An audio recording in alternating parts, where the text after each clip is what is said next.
Habari za wakati huu, mpendwa wa mtazamaji na msikilizaji popote pale ambako unaendelea kututegea sikio kwa wakati kama huu. Tunakusalimu kulingana na muda ulionao hapo ulipo. Tunakukaribisha kwa mara tena kufuata habari zetu kwa siku ya leo. Miongoni mwa habari tulizokuandalia ni kwamba mpambanaji mkubwa Lunyuki, mzalendo ambaye ni mwanafamilia wake marehemu Jenerali Rukumeta, amekubali kuungana na kiongozi wake Jenerali Namupaga kwenda kumaliza kazi aliyoacha Kamanda Jenerali Rukumeta katika maeneo tofauti ya nyanja za juu ya milima ya Uvira huko Kageregere. Kamanda Namutaga ameahidi kuendelea na mashambulizi makali dhidi ya M23 katika maeneo tofauti huko Kamanyola na sehemu zingine ili kwenda kuingia moja kwa moja ndani ya mji wa Bukavu. Vikosi hivyo vyake Kamanda Namutaga vimetaja kutokukubali vitaendelea kuendesha mashambulizi hadi kuhakikisha kwamba adui M23 hapatikani mara tena katika mkoa wa Kivu ya Kusini. Wacha sasa tuangazie habari zetu na habari zingine hizi zinazotaja ya kwamba wachambuzi wa masuala ya kisiasa wanataja kusikitishwa kuona namna serikali ya Jamhuri ya Kidemokrasia ya Kongo wanavyokuwa na uzembe ndani yake, kwa vile M23 wanaendelea kunasa vijiji vingine vya ndani ya mkoa wa Kivu ya Kusini. Mmoja kati ya wanasiasa katika maeneo ya mkoa wa Kivu ya Kusini, Andre Biadonia Mashaka, ametaja kusikitishwa na hali ambayo serikali ya Jamhuri ya Kidemokrasia ya Kongo inakuwa ikifanya, kwa vile wanasubiri vikosi vya M23 kumiliki vijiji vya eneo kadhaa na baadaye wanatumwa drone na ndege za kivita ili kwenda kushambulia katika maeneo hayo. Andre Biadonia Mashaka ameomba serikali ya Kinshasa kuwa naendesha mashambulizi ya drone za kivita mara pale tu ambako vikosi vya wazalendo na jeshi la taifa FRDC vinaendelea kupigana na waasi hao wa M23. Andre Biadonia Mashaka anaeleza yafuatayo. Kunawaambia kwamba serikali ya Kinshasa ina mawazo mengine, mafikira mengine ndio iko mkichwa ya watu wa Kinshasa. Mafikira ya vita huku kueste haiko kabisa. Tusikose kusema juu ya nini? Tusiseme juu ya nini? Pourquoi watatufunga vinywa tusisema? Loro kema antitezi kwa zinaanguka kila siku. Zivire lishaanguka. Sijui Chulu iko mene. Sai ndo kwenye bako Chulu. Loro Zivira na Chulu ni 18 kilometre. Kunabakia village ingine moya yenye banaita Maimoya. Ile ndo village ya kwanza kuingia Mshavunda. Ça veut dire que bakiingia pale kunabakia au moins 240 km baingie Mshavunda centre. Na ile espace yote ni forêt. Hakuna nafasi banaweza kudeborde, sio watadeborde. Mimi naomba na exhorte FARDC bangali kumlengo wa kutetea nchi na bazalendo basaidie peuple congolais, batege maambiscade mule, parce que serikali haitawezekana. Madrone tuko nazo ni za nini? Helikoptere tuko nazo ni za nini? Pourquoi tutakuwa tunatumikisha madrone wakati enemy shakamata eneo? Pourquoi ile mahelikoptere haiwezi kuwa na intervenir, madrone haiwezi kuwa na intervenir mapema sana? Tulishafanya malobinge, tunaambia serikali tusaidie ipige Kageregere. Kwa sababu Kageregere kuipiga leo wala Minembwe kupapiga leo bila kutumikisha drone wala helikopter ni vigumu sana.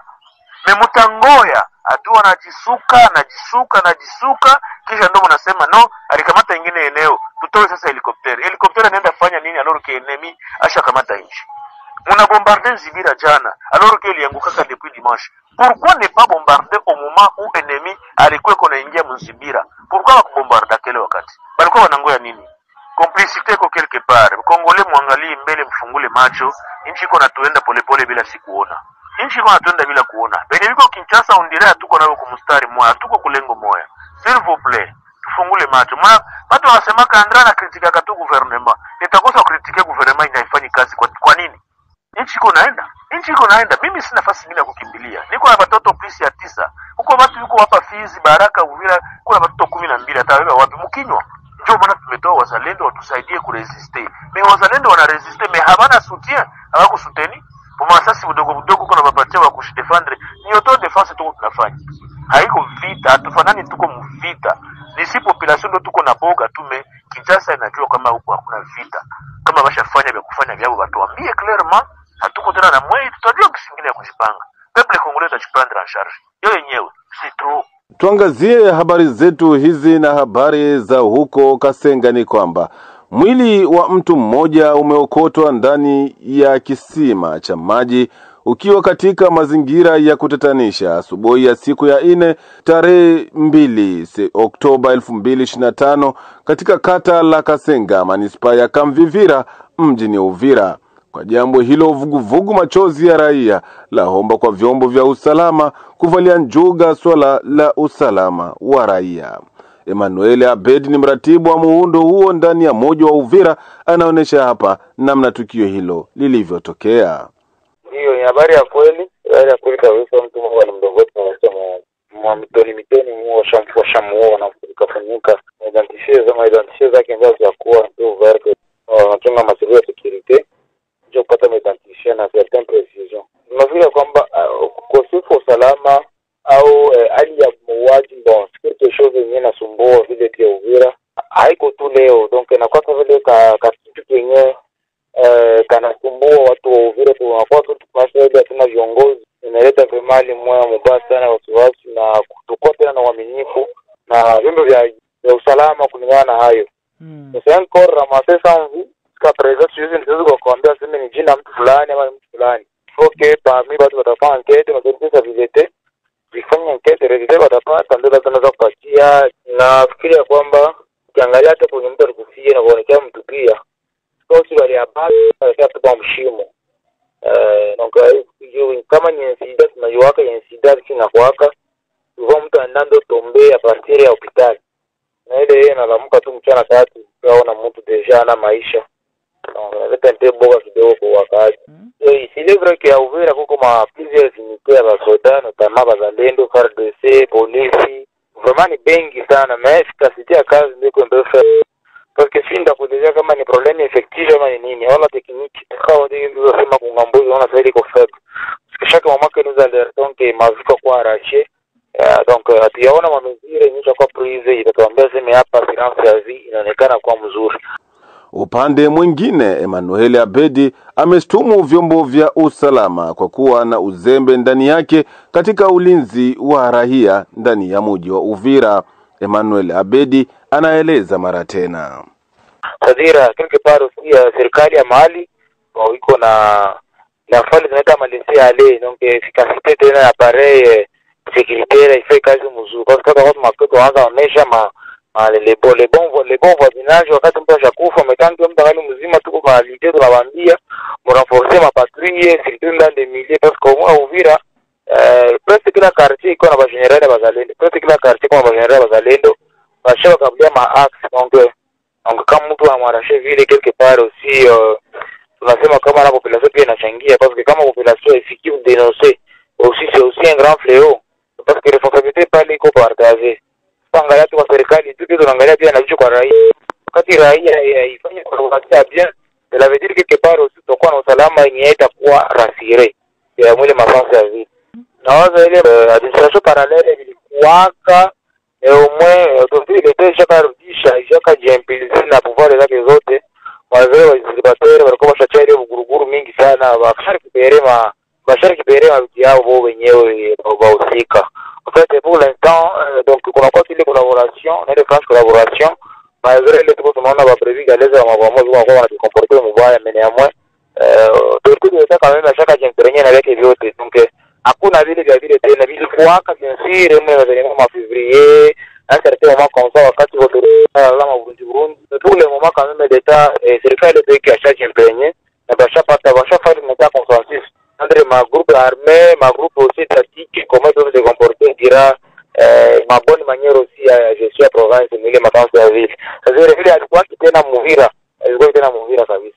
Sambamba na habari hizo za mauaji ni kwamba mzalendo mmoja wa kundi la FRN lake Kamanda Milenge amekutwa amefariki katika mazingira ya kutatanisha usiku wa kucha siku ya Alhamisi ya tariki 2 Oktoba 2025 katika kata la Kalinga Noro mjini Baraka. Kwa jambo hilo, uongozi wa kundi hilo la FRN limetaja kusikitishwa na kifo cha mzalendo huyo. Akizungumza nasi, Kamanda Milenge Safari amesema kuwa marehemu amekutwa kupigwa na kisu kwenye mwili wake na ndicho inapelekea huenda kifo chake kilivyotokea. Kamanda Zelambuma anaeleza yafuatayo.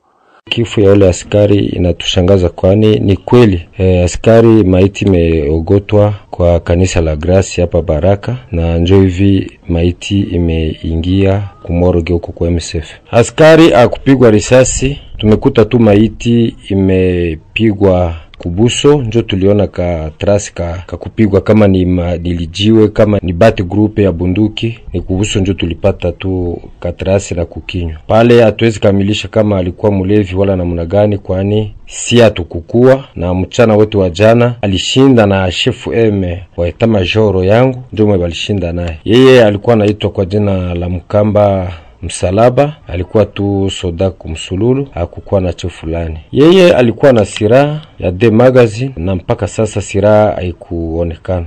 Kwa namna mnavyofanya uchunguzi na tathmini, wenda labda mjagundua sababu ni nini, wala kuna malumbano yote? Malumbano hatuwezi sema kuko malumbano ya sisi kwa sisi, ila ni kufuatilia tufanye maankete. Lakini pour les autres enquêtes, kiongozi mwenye alishinda na yeye ule askari na mwenye alifika vipande ya saa 5 ya usiku iko na ule askari, ndio mwe tunafunga pour les autres enquêtes, tujue alitembea je na aliachana na soda je, na soda alikufa namna gani na alikuwa wapi. Hiyo ndio habari na waza tungali tunafuatilia ule kiongozi mwenye alishinda na mtoto na alitembea na mtoto usiku.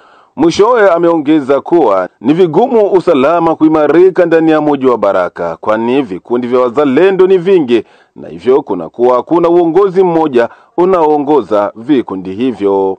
Na waza tatizo ni naongea mara kwa mara kwenye radio wala mara kwa mara kwenye magrupe, ni ukosefu wa utaratibu wa magrupe arme zenye kupatikana na ndani ya teritori ya Fizi mu province ya Sud Kivu. Dossier ni cartographie, dossier ni maentité. Tunajua kama tuko grupe 3 4 5, ingekuwa ya muhimu maforce zijulikane, force fulani inaangalia fasi fulani inaishia fasi fulani, lakini juu ya mchanganyiko ya magrupe ndani ya vile ya Baraka wala ndani ya teritori ya Fizi, hapo tutashindwa na kusikilize population, na tutashindwa kusikilize meme hata waaskari wetu, kwani hatutajua wenye kufanya mapiaje, wenye kutatiza raia hatutajua. Kwa hiyo ingekuwa ya muhimu hata ndani ya vile ya Baraka tujue grupe fulani inaanzia fasi fulani inaishia fasi fulani, grupe fulani inaanzia fasi fulani inaishia fasi fulani. Kwa hiyo kwa kutafuta usalama wa askari wetu meme na raia, hiyo ingekuwa ya muhimu. Na neno la mwisho yenye nitaambia population, wajikaze sana kututembea usiku, kwani kama waaskari wanauana wao kwa wao tutajua, kama ni waraia njoo wanauana tutajua, lakini ile raia kutembea usiku vipande ya saa 5 saa 4 antuka si ile atuifurahie. Tutamatishe habari zetu na habari zingine hizi zinazosema ya kwamba mwakilishi wa kudumu wa Ufaransa kwenye baraza la Umoja wa Mataifa Bwana Jerome Bonafont amesema kuwa hali ya usalama mashariki mwa Jamhuri ya Kidemokrasia ya Kongo inabaki kuwa kipaumbele licha ya mipango ya kidiplomasia inayoendelea. Mwandishi wetu Safari Dilo Alimasi na ripoti kamili. Naam. Wakati wa mkutano huo uliolenga ya usalama mashariki mwa DRC, mwakilishi wa kudumu wa rais wa Ufaransa Emmanuel Macron anaripoti harakati za mauaji na ukiukwaji wa haki za kibinadamu. Kwa upande wa Ufaransa, hitimisho la kusitishwa kwa mapigano bila masharti ni kipaumbele katika muktadha huu. Namnukuu, kama ilivyobainika, hali katika eneo lenyewe inazidi kuharibika licha ya makubaliano kuhitimishwa kwa michakato ya kidiplomasia ambao tunapongeza na ambao tunaunga mkono. Mashambulio ya vikundi vyenye silaha dhidi ya raia yanaendelea vile vile, ukiukwaji wa haki za kimataifa za kibinadamu na haki za kibinadamu. Ufaransa kwa mara nyingine tena inasalimu kuhusika kwa Marekani, Qatar, Togo, Jumuiya ya Afrika na mashirika ya ukanda na wawezeshaji wao. Hitimisho la kusitishwa kwa mapigano yasiyo na masharti yenye ufanisi ni kipaumbele, alisemayo Balozi Jerome Bonafont, mwakilishi wa kudumu wa Ufaransa kwenye Umoja wa Mataifa.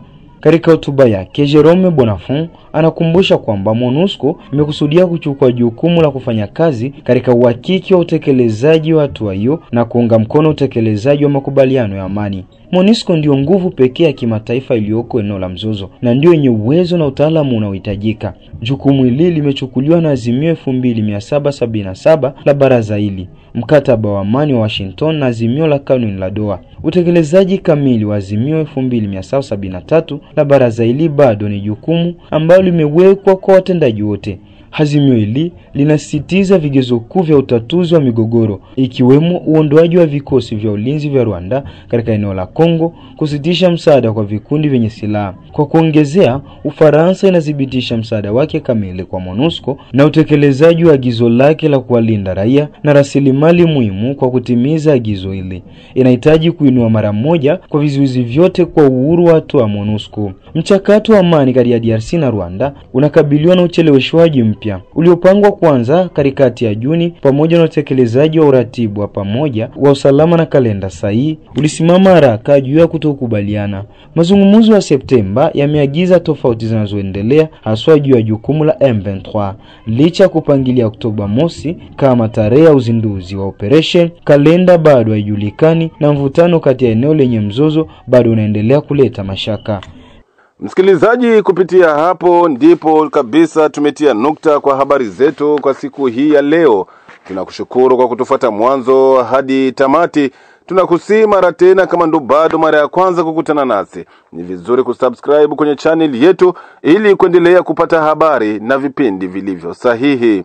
Mimi ni mchumbe wa mkulima na Fatuma, na kusihi usikose kulike, kucomment na kusambazia wengine. Tukutanane baadaye panapo majaliwa.